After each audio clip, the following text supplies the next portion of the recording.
Olá, meu nome é Cleison, sou professor de filosofia e vim ensinar um pouquinho de filosofia antiga para vocês. O período antigo aí da filosofia, ela vai de 700 a 250 a.C. e ela abarca gregos, um pouco de Roma e também o que a gente pode estudar hoje, né, que não é tão comum quanto antigamente, é a filosofia oriental. Bom, mas você pode se perguntar o que é filosofia. O termo filosofia foi criado por Pitágoras, lá na Grécia Antiga. Pitágoras é aquele cara dos catetos, da hipotenusa, da matemática, né, do triângulo. Ele inventou esse termo. Perguntaram para ele se ele era um sábio, ele falava que ele era um amigo da sabedoria. Então, filo significa amizade ou amor, e sofia significa sabedoria. Então, qualquer um pode se dizer que é um filósofo, né? Se você realmente tem esse amor, essa amizade pela sabedoria. Acontece que esse termo começou a ser usado apenas para pessoas que têm um pensamento original. E aí, hoje, se alguém falar que é filósofo, vai terminar tirando risadas dos seus amigos, né? Então, eu dividi em 5 partes para ficar mais fácil para vocês. Então, primeiro é a frase do Aristóteles de que o homem é um animal racional. Isso traz alguns problemas, né? E a definição é de que o homem, ele pensa, né? E ele pode descobrir as causas dos fenômenos por conta própria. Coisa que antes, pela mitologia, era atribuída a algum deus, algum semideus, assim por diante. Já na filosofia, o homem usa da mente para tentar investigar qual é o fundamento por trás daquele fenômeno, mas isso traz um problema. A frase, o animal racional, vai dizer que o homem ele é mais elevado do que o animal. O homem é um animal racional, não é apenas um animal.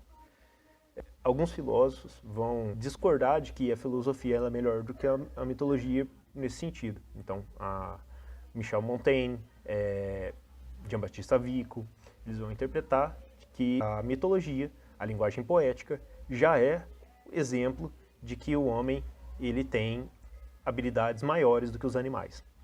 Então, por exemplo, uma narrativa mítica, você precisa pensar para você tirar aquela informação de dentro dela. Ela não é uma explicação dada, ela é uma explicação que você tem que interpretar as entrelinhas, né? E assim por diante. Eles queriam descobrir a origem dos fenômenos. Então, os fenômenos eles encantavam eles. Por exemplo, o raio e trovão. É uma força destrutiva, é uma força que levaria os homens a ter medo daquilo. Se um raio cai numa pessoa e mata, você nunca vai querer que aquele raio caia em você. Então você começa a colocar que é algum deus que veio aqui punir ele. Então, por exemplo, o raio e o trovão foi, na mitologia grega, atribuída a Zeus, na mitologia nórdica, a Thor, na mitologia brasileira, né, dos índios brasileiros, a Tupã. Então você tem aí, sempre vai ter um deus por trás desse fenômeno. Já na filosofia ele tenta achar o porquê desse fenômeno acontecer. Não é fácil, mas existem explicações racionais, explicações naturais para tal fenômeno. Outro exemplo de fenômeno que deixou todo mundo com uma pulga atrás da orelha foi a explosão do Krakatoa, que foi bem na época que começou a surgir a filosofia. O Krakatoa foi a maior explosão vulcânica do mundo. Quando ele explodiu, ele deixou surdas as pessoas num arredor de 100 quilômetros. Então, imagina explodindo um vulcão e do nada as pessoas ficam surdas, com tamanha explosão, tamanho barulho. É difícil até de acreditar que é uma coisa natural, né? Você acreditaria que é uma coisa vinda de algum deus lhe punindo, né? Então, é interessante como que isso é atribuído a deuses, né? Naturalmente. Tendência à argumentação e ao debate. A adesão à democracia foi fundamental para que houvesse o questionamento da origem dos fenômenos. O debate em praça pública, lá na polis, naquela que é a praça, deu origem à palavra política depois, né? Forneceu que as pessoas comunicassem, e aí se comunicando elas teriam um debate filosófico, né? Não uma coisa formal, claro, mas uma coisa informal, um debate filosófico, um debate de ideias, tentando investigar qual é a origem daquele fenômeno. Então, a democracia foi fundamental para o desenvolvimento da filosofia. 4. Capacidade de generalização universal. Então, a filosofia ela tem uma proposta de que você vai encontrar uma verdade universal por trás das coisas. Então, os pré-socráticos, por exemplo, eles vão tentar encontrar uma verdade que fundamente todo o universo, né? Um único elemento que fundamente toda a dinâmica cosmológica que a gente está inserido, né? E 5, a capacidade de diferenciação, análise. Então, com esse debate, cada um vai ter um argumento, e esse argumento ele vai se chocar, né? Você tendo um argumento, o seu vizinho tendo um argumento, você vai tentar questionar o argumento do vizinho. Para você fazer isso, você vai dividir em muitos pedacinhos a argumentação do seu oponente. E aí você vai atacar pedaço a pedaço. Quando você vai demolir um prédio, você coloca uma bomba em cada... um charuto de dinamite em cada pilar da construção para tirar o alicerce e você derrubar o prédio. Na filosofia não é muito diferente. Você ataca pedacinho a pedacinho, né, partes mais importantes, para você derrubar o argumento do seu vizinho. Só assim, questionando um ao outro, vai se encontrar a verdade. Mas é a origem da filosofia. A filosofia ela vai ter origem ali no século VII a.C., e ela vai ter origem ali naquela região das colônias gregas. Então você vai ter várias cidades, vários filósofos em cidades diferentes fazendo filosofia. Você vai perceber que alguns filósofos que moram no mesmo local vão ter filosofias bem parecidas. Filósofos que vão estar em outros locais vão ter filosofias um pouco diferentes. Todas elas têm uma característica que é a ruptura com o mito. Não completamente, alguns filósofos vão usar esse mito em suas filosofias. Então, o Sócrates no debate com a profetisa, o Platão com o demiurgo. Então vai ser usado, de certa forma, algum aspecto mitológico. Mas há uma ruptura do jeito de fazer, de encontrar a verdade. Aqui é importante ressaltar que o mito, mesmo dando explicações narrativas com personagens fantásticos, faz reflexões interessantes acerca do homem, do mundo, das ações que devem ser tomadas. Por exemplo, o mito de Prometeu, tido como um herói que roubava o fogo dos deuses para dar aos homens, pode ser, aí no caso, pode ser o fogo mesmo, né? Ou pode ser o conhecimento, uma simbolização do conhecimento. O fogo não está distante do conhecimento. Você tendo conhecimento, você precisa do fogo para fazer aquilo acontecer. A maioria das coisas que o homem faz, usa o fogo ou algum tipo de temperatura para conseguir manipular aquilo lá. Então, ferro, espada, hoje a gente usa para derreter o plástico, tudo que o homem fez, ele vai precisar de certa forma do fogo ali naquele processo. Então, Prometeu vai lá e rouba o fogo dos deuses, dá aos homens e torna o homem autônomo. Com o conhecimento, que antes era dos deuses, com o homem ele vai conseguir fazer por conta própria o que os deuses davam para ele. Tem duas interpretações dessa mitologia. Então, a primeira é a comum, de que Prometeu é um herói, que ele vai lá e pega o fogo dos deuses, dá ao homem e dá autonomia ao homem. E a segunda interpretação é a do Hesíodo, na Teogonia, de que o Prometeu, ele foi lá, a partir do momento que ele rouba os deuses, o fogo dos deuses e dá aos homens, ele está na realidade condenando o homem à barbárie. Então, quando o homem estava com os deuses, ele estava no estado civilizado, mas não livre. E a partir do momento que ele recebe o fogo, ele perde a civilidade, mas ele ganha a liberdade. E aí o processo para ele voltar para a civilidade vai ser proporcionado por meio do conhecimento, que é o fogo. Então ele sai do estado civilizado e cai para a barbárie. Essa é a interpretação do Hesíodo, Então você tem um arco, né? Você sai da civilidade, desce para a barbárie e você volta com o tempo para a civilidade. Você encontra esse arco aí em vários filósofos, né? O Jean-Baptiste Vico, você encontra no Spinoza. O Spinoza ele vai falar de como que o homem ele estava em conexão com o divino, e aí ele perde essa conexão com o divino, vai para o estado de barbárie e agora ele tem que começar a voltar para um estado de civilização. O Spinoza, por exemplo, ele vai dizer que o responsável pelos primeiros passos para você voltar para o estado de civilidade vai ser os profetas da Bíblia, do Antigo Testamento. Então, Moisés, Elias, Isaías, todos eles vão ser base para... são degraus, né, de civilidade.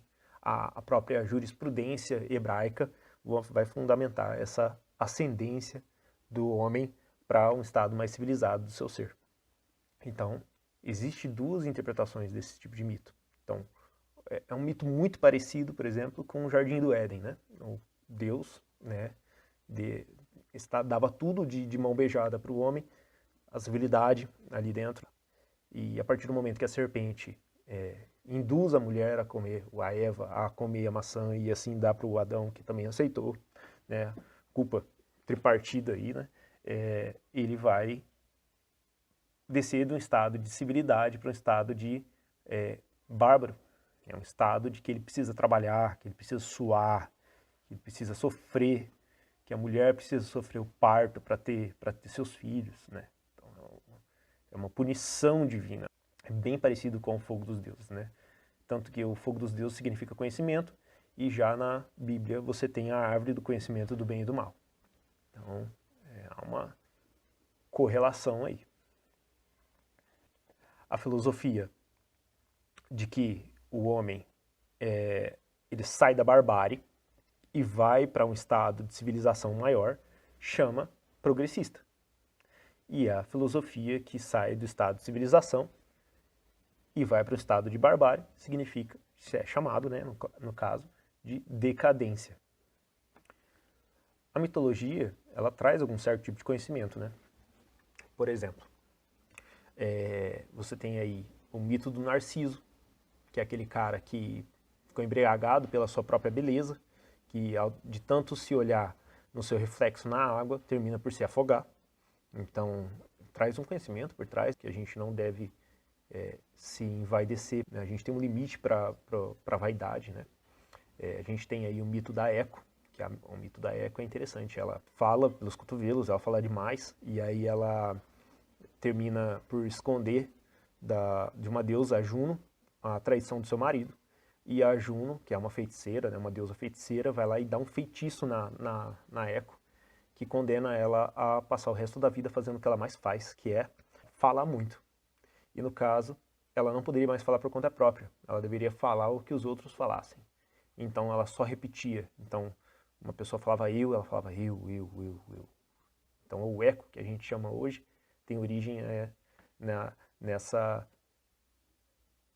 nesse conto grego, né? Então a Eco, ela se apaixona pelo Narciso e ela não consegue falar para ele que ela gosta dele, que ela ama ele. E quando ela vai falar com ele não gosta, né? Do jeito que ela falava, né? Que ela ficava repetindo, ela não podia falar nada. E ele era um cara que recusava todas as mulheres, porque a beleza delas não chegava aos pés da beleza dele. Então ele recusa ela também. E ela se contrai, né? Ela começa a ficar cada vez mais reclusa, ela vai para a floresta, e da floresta ela vai para a caverna, e na caverna ela fica lá para sempre. Ela perde o corpo e fica só o espírito. Essa é a explicação grega para o fenômeno do eco. Quando você entra dentro de uma caverna e fala, a caverna reproduz o seu som. É interessante. Você tem aí duas interpretações. Uma para o fenômeno do eco e o ensinamento ético aí de você falar o suficiente, você não falar mais do que deveria. Na mitologia nórdica você tem o Loki, que o Loki sempre se ferra pela língua, né? Um exemplo. Uma vez ele fez uma aposta de que o construtor da muralha de Asgard não conseguiria fazer a muralha a tempo até o inverno, né, que é quando os gigantes de gelo poderiam atacar Asgard, e ele percebe que o construtor era muito hábil porque tinha um cavalo que era extremamente forte, extremamente forte. E ele percebe que ele iria conseguir terminar até o inverno. E para ele não perder a aposta, ele foi lá e se transformou numa égua e conquistou o cavalo do construtor, impedindo que ele fizesse a muralha. E o cavalo terminou copulando com o Loki, e o Loki teve um filho, né, foi aparecer depois de um ano, né, em Asgard, com seu filho, que é um cavalo de 8 patas. Então, é uma punição muito boa, né, para quem fala muito. No fim, né, o construtor conseguiu terminar a construção e ele perdeu a aposta, né? Então, fica aí a dica. Não aposte coisas que você não tem certeza. O Odin é interessante, né? Você tem aqui uma interpretação junguiana, né? E também do Jordan Peterson, que é um professor canadense, que está bem famoso na internet hoje em dia, né? Por opiniões políticas, nada relacionado à sua obra, apesar de que sua obra é muito interessante, muito legal. E eles vão interpretar os deuses nórdicos como personalidades da humanidade. Então, Loki é o trapaceiro, Thor é o honrado, mas o Odin ele tem uma pitada a mais. O Odin ele tem características que é a nossa mente. Então, por exemplo, ele anda com 2 corvos nos ombros, um é a memória e o outro é a imaginação. E você tem também o que aconteceu com ele. Ele perdeu um olho para adquirir sabedoria.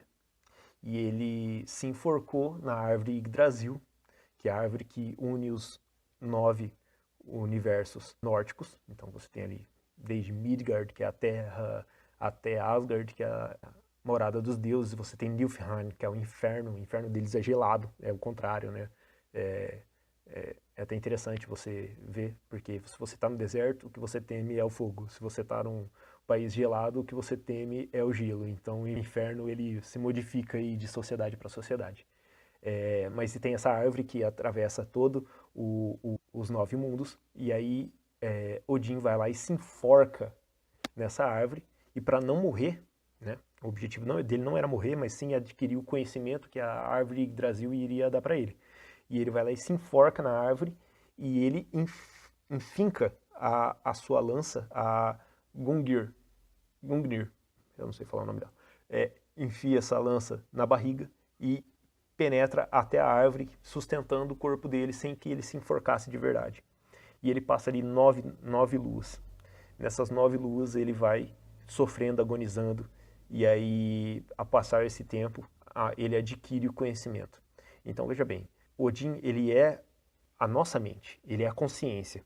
Então, a consciência, ela tem acesso à imaginação, acesso à memória. Então, são as 2 fontes de informação para ele. Então, uma é a memória, é o passado, e a outra, a imaginação, é o futuro.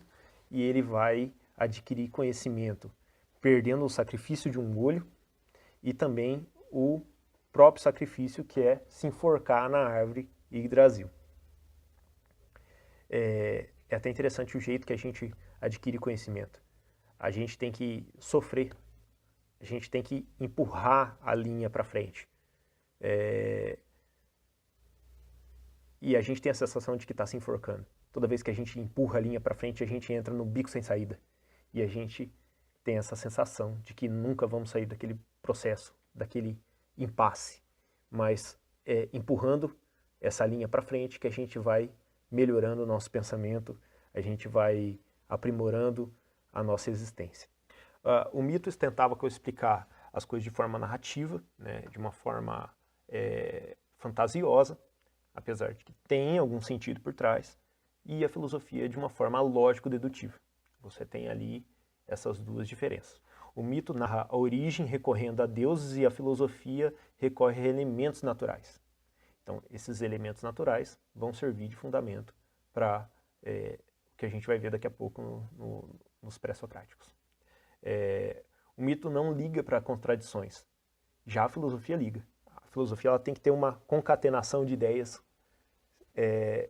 que não pode ser desestruturada. Já o mito não. Uma ação de um deus pode vir a ser contraditória com outra ação do mesmo Deus. Então você não tem fundamento lógico. Então não só as coisas naturais vão ter uma origem, uma influência dos deuses, mas também as coisas humanas vão ter origem dos deuses. E Atena, por exemplo, já é coisa humana, a deusa da sabedoria. Você tem aí deusa da mentira, você tem Ares, que é o deus da guerra, você tem aí uma linha temporal grega de como que é a filosofia. Então você vai ter o período pré-socrático, que vai ser quando a gente chama de físicos, né, os filósofos pré-socráticos ou naturalistas, que eles vão tentar interpretar a natureza de uma forma puramente racional, uma origem natural, não divina. E você vai ter o período socrático, que vai ser o período antropológico, onde um homem vai estar no centro das argumentações. Você vai ter o período sistemático, que é o período do Aristóteles, que você vai tentar fazer um sistema fechado. E o período helenístico, que é o período que eles vão trazer para uma ética maior, né? Você vai ter ali o epicurismo, o estoicismo e assim por diante. Uma charge aí do Carlos Ruas, né, que exemplifica muito bem isso daí. Você tem ali um encanador perguntando, quero compreender os fenômenos da natureza, mas não consigo. E aí o encanador abre o cano e aí ele descobre que os deuses estão impedindo o fluxo do conhecimento, né? A segunda charge é o Sócrates tentando dar explicações naturais e não míticas para a realidade, e aí não precisando mais dos deuses, e o Zeus putaço da cara com o Sócrates.